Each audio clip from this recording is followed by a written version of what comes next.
여러분 안녕하세요. 지난 시간까지는 두 증인의 예언 사역 그리고 두 증인의 고난과 죽음 이런 말씀들을 나누어 보았는데요. 이번 시간에는 두 증인의 부활과 승천 그리고 궁극적인 승리에 대해서 요한계시록 11장 11절부터 13절까지의 말씀을 함께 나누어 보도록 하겠습니다. 먼저 11장 11절 말씀을 읽어보겠습니다. 3일반 후에 하나님께로부터 생기가 그들 속에 들어가매 그들이 발로 일어서니 구경하는 자들이 크게 두려워하더라. 여기에서 3일반 후에 이 말씀을 다시 언급해 준 것은요, 하나님의 주권적 계획 속에서 이렇게 아주 짧은 기간의 그 고통을 겪은 후에 부활과 승천을 주시는 하나님의 그 상황의 역전을 묘사하기 위해서 3일반 후에라는 짧은 기간에 대한 언급을 다시 해 준 것이죠. 그래서 이 3일반이라는 기간은 상징적인 기간이었죠. 실제적인 숫자로 사흘 반을 의미한 것은 아니에요. 아주 짧은 기간을 의미하는 것이죠. 이 기간은 두 증인에게는 모욕과 조롱과 수치의 기간이었죠. 시체가 되었는데 장사도 못하게 막는 길거리에 마치 버려진 것 같은 그런 사람들이 막 그 시체를 구경하고 있는 그런 땅에 사는 자들에게는 기쁨과 축제의 시간이 되어서 이제 더 이상 회개하라, 하나님의 말씀을 믿으라 선포 안 하니까 양심의 이 괴로움을 이렇게 견디면서 그런 시간이 없어졌으니까 나름대로 너무 기뻐서 서로 예물을 주고 받으면서 기뻐했다 이 말이에요. 그렇지만 하나님은 이 왜곡된 상황을 그대로 버려두지 아니하시고 이제 바로 잡으신다는 거예요. 교회 시대가 이것이 두 증인의 비유, 고난과 죽음에 대한 비유고 부활과 승천에 대한 비유인데, 이것은 교회 시대가 끝날 때 교회 공동체가 3일반으로 상징되는 아주 짧은 기간, 1261일로 상징되는 긴 기간 동안에 복음의 증언을 했던 교회 공동체가 역사의 끝, 재림 직전 아주 마지막 그 시점에 이제 3일반으로 상징되는 아주 짧은 기간, 외견상으로 보기에는 패배로 보이는 그런 일들을 경험하게 된다.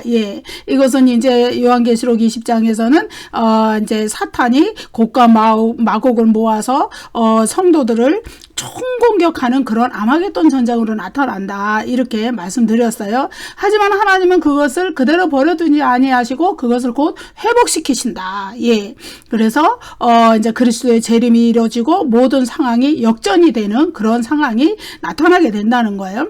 계시록 11장 12절에 묘사된 두 증인의 부활과 승천의 장면은 그러한 교회 공동체의 궁극적인 승리, 이것을 상징적으로 나타내는 거예요. 그것은 상징이 있으면은 그것이 나타내는 가리키는 바가 있겠죠. 그것은 교회 공동체가 그 마지막에 사탄의 총공격에 의한 영적 공격을 받고 정말로 힘을 잃고 외부의 말씀을 증언할 수 있는 힘을 잃고 겨우겨우 지하교회에서 버티던 이 교회 공동체에 그들이 이제 주님이 다시 주시는 그 힘으로 영적인 회복을 얻는, 그리하여서 부활과 승천으로 비견되는 그러한 영적인 승리를 얻는 그런 것을 나타내 주는 것입니다.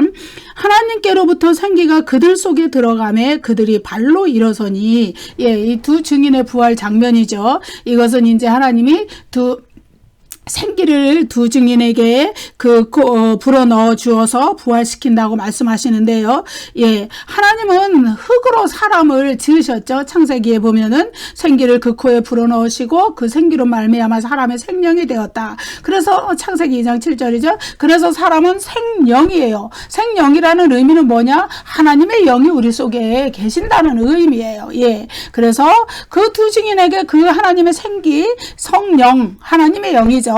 그것을 불어넣어 주어서 다시 그들이 발로 일어설 수 있는 힘을 주었다, 이거예요. 근데 여기에 그들이 발로 일어서니, 이 동사는 이제 여기서 에스테산이라고 되어 있는데, 이 동사의 원형은 히스템이에요. 히스템이라는 동사는 요한계시록에서 부활과 관련돼서 사용이 된 동사입니다. 그러니까 여기서 이제 두 증인의 부활이라고 그러는 것이죠. 그래서 이것은 이제 마치 에스겔 골짜기에서 이제 에스겔 골짜기의 마른 뼈들에게 이스라엘 백성들을 생기를 불어넣어 주셔서 이스라엘 백성들을 포로에서 구원하실 것을 에스겔 선지자를 통해서 하나님이 예언하신 바로 그 사건을 연상시키죠. 마찬가지로 두 증인에게도 생기를 불어넣어 주셔서 그렇게 하신다는 거예요. 교회 시대가 끝날 때 짐승, 여기 짐승이 상징하는 거는 적그리스도예요. 이들은 세상의 권력자들을 통해서 역사하죠. 악한 영이 우리 눈에 보이지 않는 그대로 역사하는 것이 아니라 인간, 보이는 사람 눈에 보이는 인간, 그들 속에 들어가서 그들을 배후에서 조정하면서 그래서 당시에 이제 로마 황제도 적그리스도로 인정을 받았고 역사를 통하여서 그리스도인들을 박해하는 모든 자들은 적그리스도예요. 이 적그리스도는 가장 그리스도가 재림 직전 그 코앞에 가장 왕성한 세력으로 오게 된단 말이에요. 마치 여기에 나오는 이 장면과 똑같아요. 무정행으로부터 올라온 짐승, 짐승으로 상징된 적그리스도가 짐승이 두 증인을 죽인 것과 같은 그런 일들이 일어난다. 그래서 세상의 권력자들을 앞세워서 이 짐승이, 이 사탄이 어떻게 하느냐, 교회 공동체의 성도들을 말살시키려는 그런 계획을 실행할 수가 있다는 거예요. 그래서 그들은 이제 작은 교회가 되어서 정말로 막 공적인 말씀 선포 기관으로서의 강력한 힘을 가지고 성령의 능력을 힘입고 말씀을 증거하던 교회가 이때에 힘을 잃고 작은 교회로 남게 되고 지하교회로 남게 되고 그래서 그때는 이미 재림을 코앞에 두고 있기 때문에 마태복음 24장에서 말하는 복음이 모든 민족에게 증언이 된 그때예요. 그래서 그제야 끝이 오리라 한 그 끝에 도달은 그런 지점이다. 그래서 그때에 교회에 그때 살아남아 있는 성도들은 이렇게 힘을 잃어버리고 사탄의 총 공격에 노출이 된 상태죠. 그것을 계시록 20장 7절부터 10절에서는 사탄이 사방의 땅의 백성 곧 곡과 마곡을 미혹하고 싸움을 붙일 때 그들은 지면에 널리 퍼져 있는 성도들의 진과 사랑하시는 성을 둘러싸고 공격한다 그랬어요. 여기에 사랑하시는 성, 지면에 널리 퍼져 있는 성도들의 진, 이건 같은 말이거든요. 근데 이것은 뭐냐 하면은 그때 재림 직전까지 살아남아 있는 교회 공동체를 의미해요. 그 교회 공동체는 미약해져 있고 지하교회로 숨어 있고 정말로 힘을 잃어버리고 사탄에게 막 공격을 당해서 그런 상황에 있다는 거예요. 그러나 그 가운데서도 신실한 믿음을 지킨 자들이 곧 있게 될 그리스도의 재림 때 공중으로 들러 올라가게 되는, 그리스도께서 재림하실 때 살아남은 성도들이 그리스도 안에서 죽은 자들과 함께 구름 속으로 끌어올려 공중에서 주를 영접하게 되는 데살로니가 전서 4장 16절 17절 말씀이죠. 이런 일이 일어난다 이 말이에요. 이것이 그리스도 재림 직전에 벌어질 상황이라는 것이죠.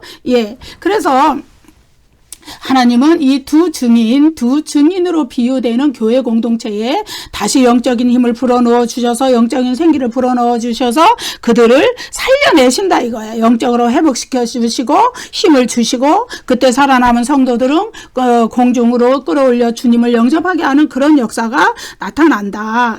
그래서 두 증인의 부활과 승천, 이것을 여러분 문자 그대로 두 증인이라는 실제적인 두 사람이 부활하고 승천했다 이렇게 해석하시면 안 되고 교회 공동체에 살아남아 있는 모든 충성된 신실한 성도들, 그러니까 그 당시에 예수 그리스도의 재림 직전에 재림이 정말로 코앞에, 지금도 임박한 재림이라 하지만 그때에는 역사의 끝에 진짜 재림이 코앞에 닥쳐온 때, 그때에 여러분, 그래서 적그리스도의 세력이 막 흥황하고 사탄의 세력이 흥황하고 복음이 더 이상 전파되지 않고 사람들이 더 이상 회개할 기회가 없고 더 이상 회개하지 않고 완악해지고, 그렇게 해서 사탄의 세력이 이 지상에 남아있는 성도들을 막 총공격하고 박해가 아주 극심해질 때, 그때는 재림이 가까운 줄을 알아야 되는 것이죠. 그때에 교회 공동체가 다시 하나님께서 그들에게 영적인 힘을 불어넣어 주셔서 소생하게 된다는 그런 의미로 우리가 해석을 해야 되는 것이죠. 그리고 두 증인의 부활과 승천은 그리스도께서 십자가의 고난 후에 부활과 승천과 하늘의 보좌, 하나님 보좌 우편에 앉으시는 영광을 얻으신 것처럼 교회 공동체도 고난과 이런 죽음의 길을 거친 후에 이런 하늘에서의 영광을 얻게 된다는 것을 비유적으로 상징적으로 이렇게 나타내 주는 것입니다.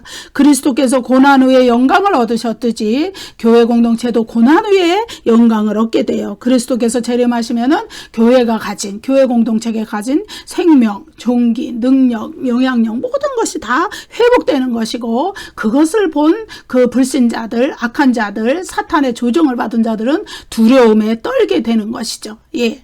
그래서 여기에 보면은 구경하는 자들이 크게 두려워하더라. 이 구절은 두 증인의 부활을 본 대적들의 당황함을 나타내는 것인데요. 여기에 나오는 큰 두려움, 이것은 그 두 증인을 살려내시는, 다시 말하는 교회의 그 힘이 없고 공격당해서, 사탄에게 공격당해서 아주 쪼그라들고 소수의 지하교회로 남게 된 이 교회 공동체가 다시 소생되는, 회복되는 영적인 능력을 주셔서 하나님이 다시 소생시키시는 그러한 광경을 보고 아주 큰 두려움, 하나님의 권능에 대한 공포와 두려움에 사람들이 떨게 되느라는 거예요. 근데 여기에 보면 이제 13절에 보면은, 지금은 이건 11절이죠. 13절에 보면은 이제 그 사람들의 반응이 또 나타나는 것이죠. 그래서 이 두려움은 예, 이 두려움은요, 사람들에게 두 가지 반응을 일으켜요. 두 가지, 하나님 앞에서, 하나님의 역사 앞에서, 하나님의 능력과 영광 앞에서 하나님이 교회 공동체를 회복시키시는 그 광경을 보고, 하나님 앞에서 정말로 하나님은 살아계셨구나, 이렇게 하고, 하나님 앞에 두려움을 느끼고 경외심을 느껴서 하나님 앞에 회개하고 돌아오는 자가 있는 반면에 이들은 아주 소수예요. 예. 그렇지만은 여전히 그 앞에서 완악한 자들이 있다 이거예요. 예. 그때는 사탄의 역사가 너무 극성이고 왕성한 때라서, 사탄이 우리가 여러분 마지막 불꽃이라는 거 아시잖아요. 예. 마지막 불꽃이 이제 완전히 사라지기 전에 화려하게 마지막으로 스파크를 내면서 불꽃이 타오르는 것처럼 사탄도 마지막 힘을 발휘하고 있는 거예요. 곧 그리스도께서 재림하시면 그들은 멸망의 구덩이로 들어가야 돼요. 지옥의 불구덩이로. 그렇기 때문에 사탄은 아주 이때 완전히 총력전으로 성도들을 괴롭히고 불신자들을 회개하지 못하도록 그 마음을 막 이렇게 사로잡아 버렸기 때문에 회개하는 자가 극히 소수이지만은 그러나 회개하는 자가 있다는 거예요. 하나님의 인내와 기다려 주시면 거기까지 이르는 거예요. 마지막까지 회개하는 자를 기다리기 위하여서, 예, 이때까지도 하나님은 인내하고 기다려 주시고 회개의 기회를, 마지막 회개의 시간을 그리스도의 재림 직전까지 주신다. 그리스도께서 재림하시면 이제 모든 회개의 기회는 거두어지고 최후의 심판이 남아있고 영원한 형벌, 영원한 그 심판이 기다릴 뿐이다. 예. 12장. 그래서 마지막까지 하나님께서 기회 주실 때 그 회개의 기회를 붙잡을 수 있는 자는 이 불신자의 마음에 달려있는 것이다. 예. 완악하고 거부하고 고집스럽고 하나님께 저항하고 이런 마음으로 끝까지 하나님을 대항하면 그에게는 죽음의 길밖에, 지옥 불못의 길밖에 기다리지 않는 거예요. 그러나 그 와중에서도 마음을 하나님 앞에 회개하고 돌아서고 하나님 앞에 겸손하게 무릎 꿇는 자는 사는 길이 열리는 것이죠. 12절 말씀 읽어보겠습니다. 하늘로부터 큰 음성이 있어 이리로 올라오라 함을 그들이 듣고 구름을 타고 하늘로 올라가니 그들의 원수들도 구경하더라. 예, 이제 두 증인에 대해서 하늘로부터 큰 음성이 있어서, 하늘에 있는 이제 하나님의 음성, 하늘의 보좌에서 나는 하나님의 음성이죠. 하늘로부터 이리로 올라오라 말씀하시는 큰 음성을 듣고 구름을 타고 두 증인이 올라갔다. 구름을 타고 올라간다는 것은, 예, 승천을 나타내는 것이죠. 근데 여기 구름이라는 그 헬라어 단어 앞에 정관사 테가 붙어 있어요. 테, 네펠레는 구름이거든요. 이렇게 붙어 있는데 이 정관사가 더 붙어 있다는 거는 그 구름이죠. 예, 그런 거는 그러면은 이 구름 승천 사건이 처음이 아니라는 걸 나타내줘요. 예, 요한계시록의 승천 사건이 예, 이 구름을 타고 승천하신 이 두 증인이 승천한, 물론 이건 비유적인 이야기지만 이 앞에 승천 사건이 있었다는 거예요. 누구예요? 그리스도죠. 예수 그리스도께서 승천하신 사건을 염두에 두고 여기다 정관사 태를 붙여버린 거예요. 그래서 그리스도께서 승천하신 그 길을 따라서 두 증인도 승천한다. 예, 이것은 비유예요. 그렇다면 이 비유가 가리키는 거는 뭐냐? 교회 공동체가, 교회가 그리스도의 고난과 영광의 길을 따라간다는 걸 이야기해요. 그리스도께서 고난 받으신 후에 영광의 길로 승천하셨듯이, 부활 승천하셨듯이 교회의 공동체도 마찬가지로 그 길을 따라간다. 이 얘기를 하고 있는 거예요. 예. 두 증인으로 상징되는 교회 공동체에 대해서 이렇게 구름을 타고 하늘로 올라간다. 이런 승천의 이야기를 쓴 것은 뭐냐 하면 그들이 영적으로 승리한다는 것을 상징적으로 나타낸 것인데, 이것은 그들이 교회 공동체가 교회 시대 내내 증언해 왔던 하나님의 복음 증거가 하나님 앞에 정당하다는 것을 입증해 주시는 하나님의 그러한 배려예요. 예, 하나님의 그 입증이에요. 교회 공동체가 전한 그 하나 복음의 증언이 다 옳다, 정당하다. 그것을 하나님이 입증해 주시는 것이죠. 그들의 원수들도 구경하더라. 예, 여기에 이제 구름을 타고 올라가는 것을 그들의 원수들이 구경했다. 이러죠. 그 두 증인의 승천을 본 원수들의 반응이 나타나죠. 근데 여기에 이제 구경하더라. 이것은 이제 데오레오라는 헬라어 동사예요. 근데 이 데오레오라는 동사는 이제 단순히 그냥 구경하다, 우리가 이제 이렇게 지나가다 뭔 일 있으면 막 구경하는, 우연찮게 구경하게 되는 그런 것을 나타내기도 하지만, 그것보다 더 주목해서 본다, 깊이 본다, 아주 집중해서 본다, 예, 관찰한다, 그런 의미도 가지고 있어요. 다시 말해서 두 증인의 승천을 보고 그들의 원수들이 주목해서 그 장면을 지켜보는 거예요. 예.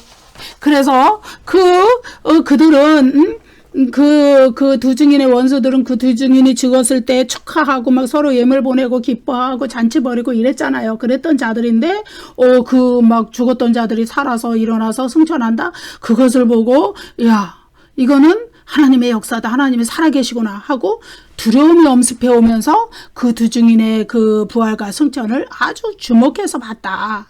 하나님의 권능에 대한 그들의 두려움이 나타난다는 것이죠. 그래서 그들이 어떻게 반응하느냐. 예, 13절에 그 이야기가 나오죠.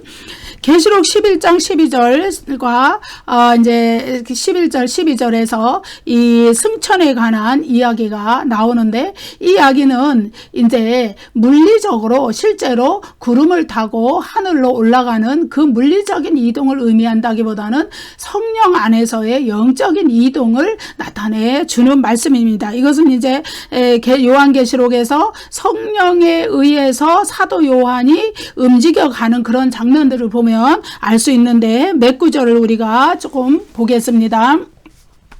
이제 계시록 1장 10절에 보면은 주의 날에 내가 성령에 감동되어, 이런 표현이 나와요. 주의 날에 성령에 감동되어서 내 뒤에서 나는 나팔 소리 같은 큰 음성을 듣고 환상을 보고 사도 요한이 요한계시록을 기록하는 장면. 예. 성령의 감동에 의해서 요한계시록의 환상을 기록했다는 장면. 예, 계시록 4장에 보면은 성령에 감동되어서 이리로 올라오라는 말씀을 듣고 하늘 보좌의 환상을 보게 된 사도 요한, 그건 역시 성령 안에서의 영적 이동을 의미하는 거예요. 또 계시록 17장 1절부터 3절까지는 성령의 인도로 음녀 바벨론이 받을 심판에 대한 환상을 보는 사도 요한에 대해서 묘사해 주고 있어요. 17장 3절에 보면은 곧 성령으로 나를 데리고 광야로 가니라 이렇게 돼 있죠. 그 다음에 계시록 21장 9절 10절에 보면은 성령의 인도로 새 예루살렘의 환상을 본 장면이 나와요. 21장 10절 성령으로 나를 데리고 크고 높은 산으로 올라가 하나님께로부터 하늘에서 내려오는 거룩한 성 새 예루살렘을 보여주셨다는 그런 이야기. 성령 안에서의 영적인 이동을 표현해 주는 거예요. 다시 말해서 두 증인의 이야기가 비유적이고 상징적인 이야기라고 볼 때 교회가 성령의 능력, 성령의 권능을 힘입어서 다시 영적으로 회복되는 것을 의미하는 것이다. 예. 그래서 이제 마치 이것은 에스겔서에서 반복되는 성령의 들어올리심. 예.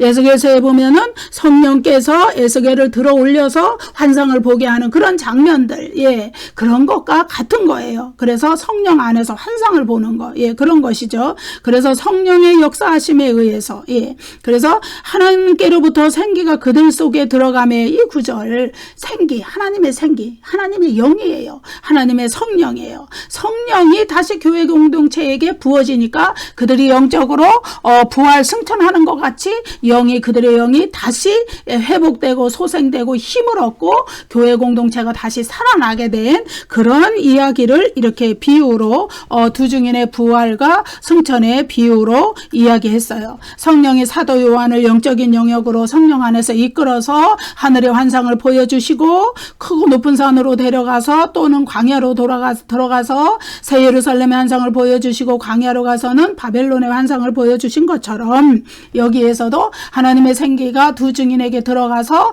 성령 안에서 그들이 다시 교회가 회복되는 영적으로 다시 살아나는 그런 이제 환상을 보여주신 것이죠. 그래서 우리가 주의해야 될 것은 두 증인은 마지막 시대에 그러니까 역사의 끝에 살아있는 특정한 두 개인을 말하는 것이 아니라 말씀 증언의 사명을 가진 교회 공동체를 상징하는 것이라 그랬죠. 근데 왜 두 증인이냐? 왜 둘이라는 듀오, 예, 헬러 듀오, 예, 둘이라는 그 숫자를 굳이 붙였느냐? 그것은 교회가 갖는 말씀 증언이 갖는 법적인 성격을 나타내 준 것이다. 구약 성경에서도 두세 증인의 입으로 어떤 법적인 일을 증거했죠.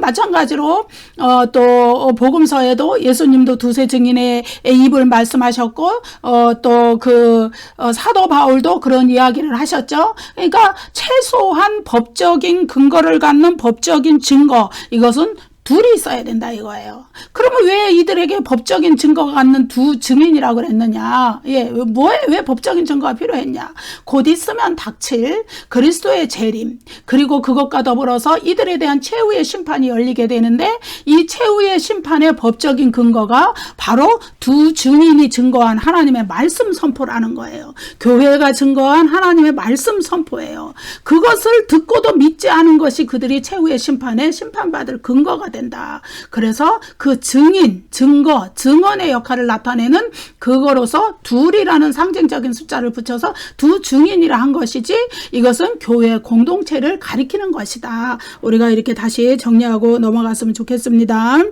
자, 이제 11장 13절 땅에 사는 자들의 심판 또 회개가 나오죠. 11장 13절 그때에 큰 지진이 나서 성 10분의 1이 무너지고 지진에 죽은 사람이 7천이라 그 남은 자들이 두려워하여 영광을 하늘의 하나님께 돌리더라. 그때에 두 증인의 부활과 승천이 발생할 바로 그때 두 증인의 원수들에 대한 하나님의 원수 갚음이 아주 즉각적이라는 걸 나타나죠. 예, 비록 역사의 끝 지점에 재림 직전에 두 증인으로 상징되는 이 교회 공동체, 계시록 20장 그 용어로는 하나님이 사랑하시는 성, 예, 거기 그것이 사탄에 의해서 총 공격을 당할 때, 예, 하나님이 사랑하시는 하나님의 자녀들이 총 공격을 당할 때 그때는 아주 짧은 기간이라 그랬어요. 예.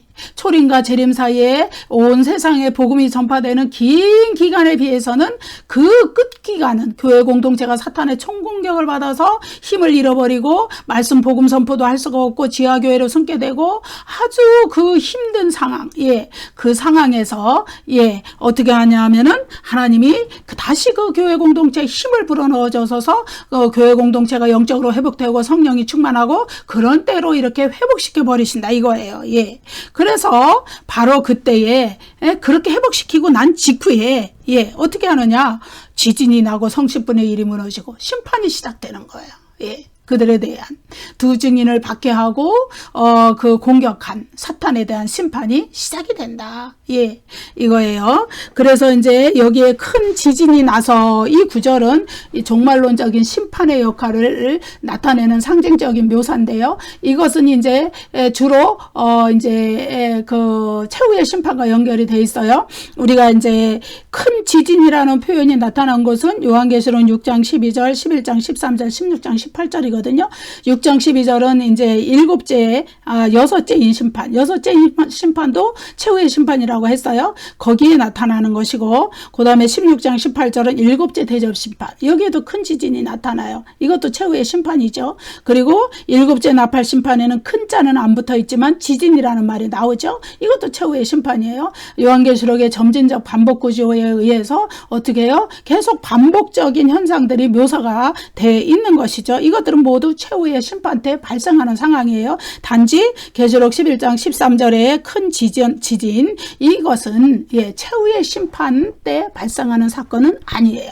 최후의 심판 바로 직전에, 최후의 심판은 그리스도의 재림이 발생하면 시작이 되거든요. 그렇지만은 이 최후의 그리스도의 재림이 아직 여기서는 발생하지 않았고 이제 일곱째 나팔이 불어져야 발생을 하기 때문에 그때의 재림 코앞에, 아주 재림 직전. 그래가지고 핸드릭슨이라는 학자는 뭐라 그래, 이것을 어떻게 표현하냐 하면은 재림하신 날 전날 밤 저녁에 막 이렇게 표현을 해줘요. 그렇게 코앞에 가까이 붙어있는 시점이다 이거예요. 최후의 심판, 그리스도의 재림과 코앞에 붙어있는 아주 밀접한 시점, 그러니까 최후의 심판과 연결돼 있죠. 곧 재림하세요. 곧 최후의 심판이 시작돼요. 그 지점에, 교회 시대에 완전히 끝 지점에,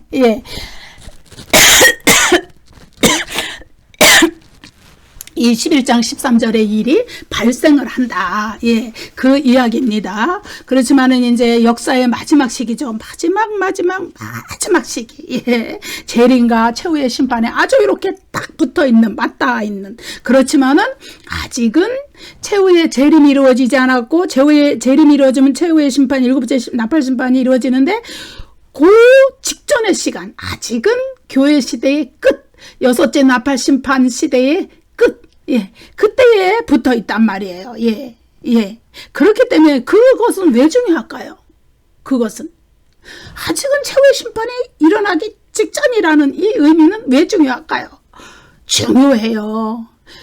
그리스도께서 재림하시고 최후의 심판이 시작되면 회개의 기회가 다 거두어져 버려요. 끝났어요. 더 이상 회개할 기회가 주어지지 않아요. 근데 아직은 최후의 심판이 시작되기 직전, 그리스도가 재림하시기 직전, 그렇기 때문에 아직은 회개의 시간이 있다는 거예요. 그래서 13절에 보면 회개하는 사람들이 나오잖아요. 여러분, 그래서 여기에 보면은, 그래서 이 끝지점이라는 건 굉장히 중요한 거죠. 마지막 그 기회를 부여잡는 사람들이 있다는 거예요. 하나님은 그런 사람들도 놓치지 않으시고 기다리신다는 거예요. 그들이 회개하기를. 성 10분의 1이 무너지고 지진에 죽은 사람이 7천이라. 성 10분의 1이 무너졌다는 거예요. 여러분, 10분의 1이 무너졌다는 거는 제한적이고 부분적인 심판이 아직은 이루어지고 있다는 거예요. 최후의 심판이 시작되면 아주 철저하고 완벽한 심판이 이루어지기 때문에 다 무너져 버려요. 그런데 최후의 심판의 혹독하고 철저한 성격, 이것이 아직은 적용되지 않고 제한적이고 부분적인 심판이 나타나게 있기 때문이다. 그것은 무엇이냐? 하나님이 마지막까지 끝까지 아주 끝에 그 재림이 이루어지고 최후의 심판이 시작되기 직전 그 시점 마지막 시점까지 회개의 기회를 인간에게 주시기 위해서 이러한 제한된 심판의 개념은 역사가 진행되는 내내 진행되어 오던 것이에요.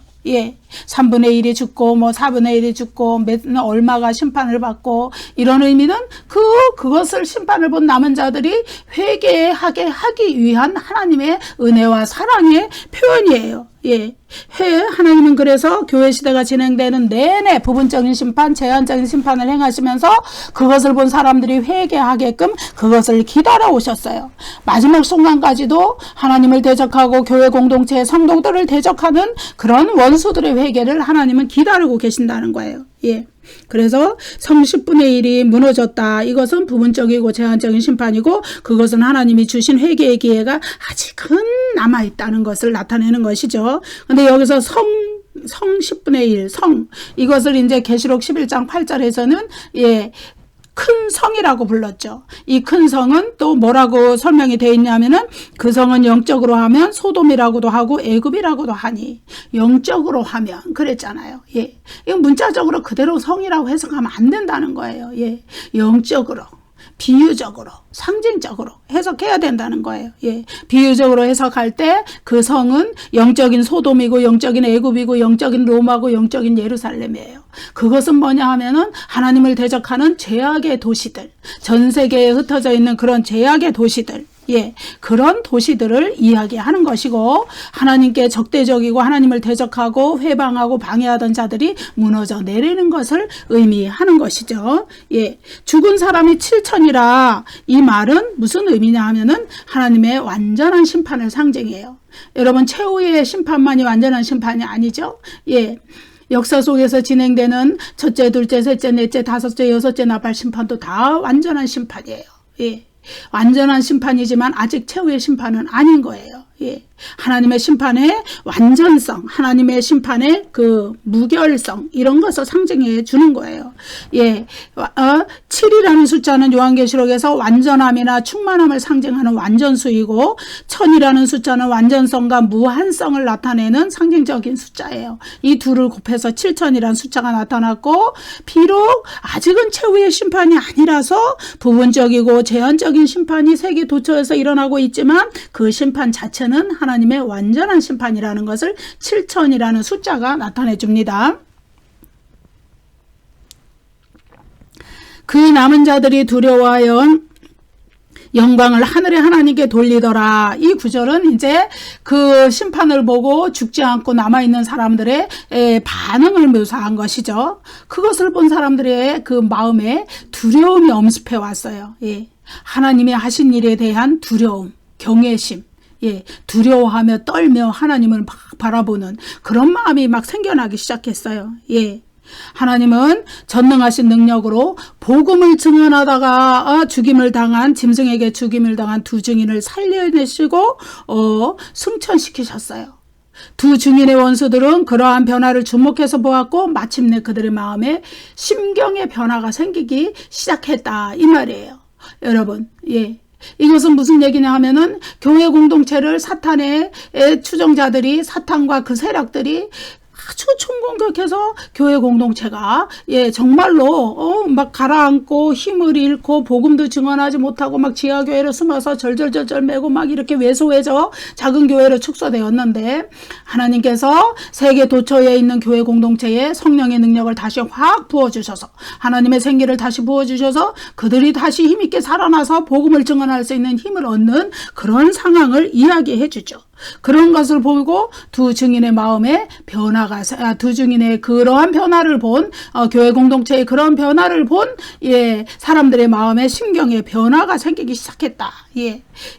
여러분 제2 막간이 왜 여섯째 나팔 심판과 일곱째 나팔 심판 사이에 삽입이 되어 있을까요? 여러분 제2 막간은 10장부터 11장 13절까지예요. 그럼 여섯째 나팔 심판은 계시록 9장 21절에서 끝이 않는데 바로 일곱째 나팔 심판 얘기가 나오지 않고 중간에 이제 두루마리를 먹은 사도 요한의 예언 사역, 또 11장에는 또 두 증인의 예언 사역, 이런 말씀 선포 사역, 이런 것들이 13절까지 나오고 나서야 14절부터 다시 일곱째 나팔 심판에 대한 얘기가 나오거든요. 이건 막간이에요. 중간에 제가 뭐라 그랬냐면 이 막간의 의미는 교회의 위치, 교회의 사명, 성도들이 어떤 입장을 가져야 되느냐를 설명해주고 있다 그랬는데, 바로 교회가 그러한 심판들이 행해지는 가운데서도 하나님의 복음의 증언을 열심히 해나갈 때 어떤 여섯째 나팔 심판까지도 이렇게 회개하지 않던 여섯째 나팔 심판의 끝에 나오잖아요. 그 큰 재앙을 보고서도 그것을 본 사람들이 회개하지 않고 우상에게 절하고, 귀신에게 절하고, 그리고 자신들의 뭐 도둑질, 살인, 음행, 뭐 이 온갖 더러운 죄들을 회개하지 않았다. 그게 마지막에 9장 21절에 여섯째 나팔 심판에 관한 그 이야기거든요. 그런데 이제 10장의 그 사도 요한의 작은 두루마리 이야기, 11장의 두 증인의 이야기, 이런 얘기들이 쭉 있고 나서 이제 마침 그것이 막간이 끝나는 11장 13절에 회개하는 사람들의 이야기가 나오는 거예요. 바로 이 막간을 이 사도 요한이 삽입한 이유가 이것이죠.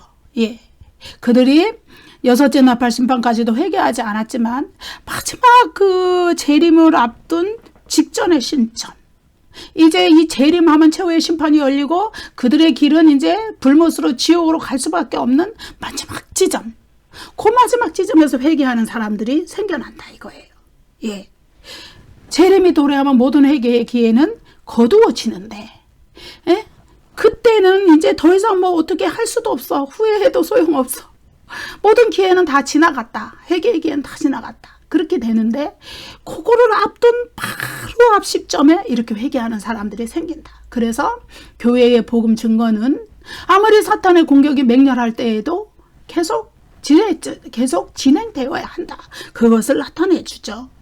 그 마지막 시점에 역사의 끝 마지막 지점, 그리스도의 재림을 앞둔 그 결정적인 시점까지 사탄의 총 공격이 감행되고 적그리스도의 세력이 얼마나 왕성해서 이렇게 두 증인으로 상징되는 교회 공동체에 총 공격을 해서 성도들, 사랑하시는 교회, 이거 다 진멸하고 교회는 숨도 못 쉬고 지하교회로 숨어야 되는 그 순간에도 하나님은 성령의 능력을 부어주셔서 다시 복음을 증언하게 하시고, 그것을 보고 회개하는 사람들이 이렇게 생겨났다.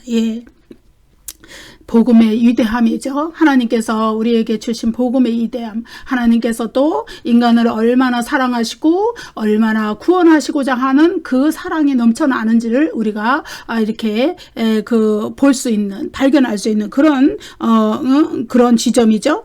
영광을 하늘의 하나님께 돌리더라. 이 구절은 회개, 회심을 나타내는 구절입니다. 근데 여기에 보면은 하늘의 하나님께라고 그랬어요. 하늘의 하나님. 이거는요, 우주적인 주권을 가진 하나님을 가리키는 칭호인데, 이 칭호는 뭐냐 하면은 유대인들 사이에서는 사용되지 않았어요.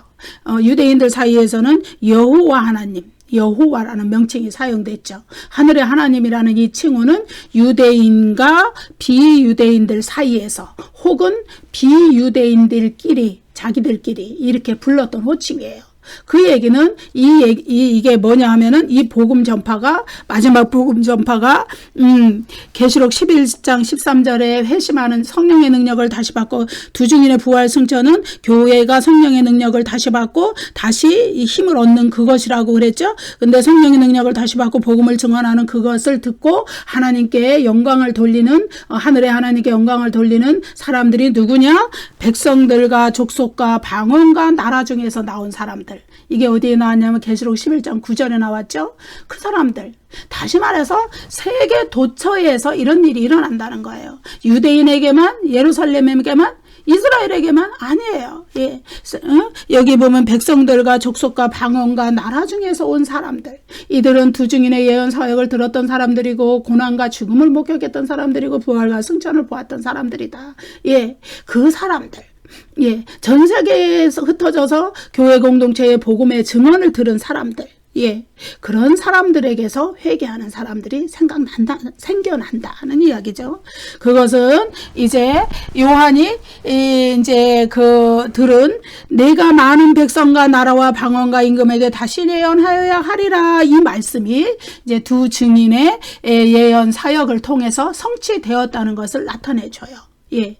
그래서 요한의 예언 사역은 바로 두 증인의 예언 사역을 통해서 또 성취되어 나간 것이다. 사도 요한이 하나님으로부터 예언을 받아서 이렇게 기록한 요한계시록의 이 예언 사연들, 말씀 증거의 사역들, 복음 선포의 사역들은 이제 교회가 이제 초림 때부터 재림 때까지 계속 존재하는 교회 공동체의 말씀 선포 사역을 통하여서 이루어지고 성취되는 것이다. 이제 그것을 나타내는 것이죠. 교회 공동체의 복음의 증언을 통해서 세계에 도처에 있는 온 세상의 사람들이 회심할 수 있다는 것을 이 말씀은 나타내 주는 거예요. 교회 공동체의 본질적인 존재 목적은 복음 증거예요. 말씀 선포예요. 그것으로 인해서 회개를 촉구하는 것이고, 그것으로 인해서 영혼을 구원하는 것이 교회 공동체의 본질적인 사역이에요. 그것이 교회 공동체를 세우신 하나님의 뜻이고 목적이고 하나님의 능력이에요. 예, 그리스도의 권능이에요. 그것을 통해서 교회 공동체가 많은 영혼들을 하나님께로 인도하는, 교회 공동체를 통해서 하나님은 구원하시기를 원하시는, 그것을 언제까지 해내가느냐? 재림하시기 직전. 핸드릭슨의 말의 표현에 의하면 그리스도께서 재림하시는 그 전날 밤늦게까지, 그때까지도 교회 공동체는 이런 예언 사역을 해 나가야 된다. 예. 여섯째 나팔 심판을 보고서도 회개하지 않았던 그 사람들은 이제 이 두 증인의 비유의 이야기를 통해서 우리가 알 수 있는 것은, 두 증인은 교회 공동체의 말씀 선포를 그러니까 법적인 성격을 갖는 말씀 선포. 그러니까 불신자들이 교회의 말씀의 선포를 듣고서도 회개하지 않았을 때 최후의 심판을 받게 되는 법적인 근거를 제공하는, 예, 그래서 둘이라는 숫자를 써서 두 증인이라고 상징적인 인물을 내세웠지만은 이것은 교회 공동체의 말씀 선포 사역을 의미하는 것이다. 이렇게 제가 말씀해 드렸죠. 예, 그런 자들이 복음을 증언하는 교회 공동체의 그 사역에서 회개하는 자들이 생겨난다. 예, 마지막 때까지, 언제까지? 이제 그리스도의 재림 직전에 사탄의 총공격을 감행하고 적그리스도가 가장 왕성하고 교회가 정말로 이 세상에서 지상교회가 존재할 수 없어서 지하교회로 숨고 이렇게 힘을 잃어갈 때, 하나님께서 그것은 이제 주증인의 고난과 죽음으로 표현이 되었어요. 그러다가 하나님께서 다시 성령의 능력을, 하나님의 생기, 하나님의 영을 확 불어넣어 주셔서 교회가 다시 소생하고 힘을 얻고 다시 힘차게 복음 증거하는 것을 통하여서 마지막까지 회개하는 사람들이 생겨나고 구원받은 사람들이 생겨나고, 그것이 하나님의 뜻이다. 마지막 한 명까지도 구원하시는 하나님의 사랑이고 하나님의 은혜라는 것을 우리는 이 두 증인의 부활 승천의 사건을 통하여서 알 수 있습니다. 여러분 감사합니다. 다음 시간에 이제 또 뵙겠습니다. 구독과 좋아요를 많이 눌러주세요.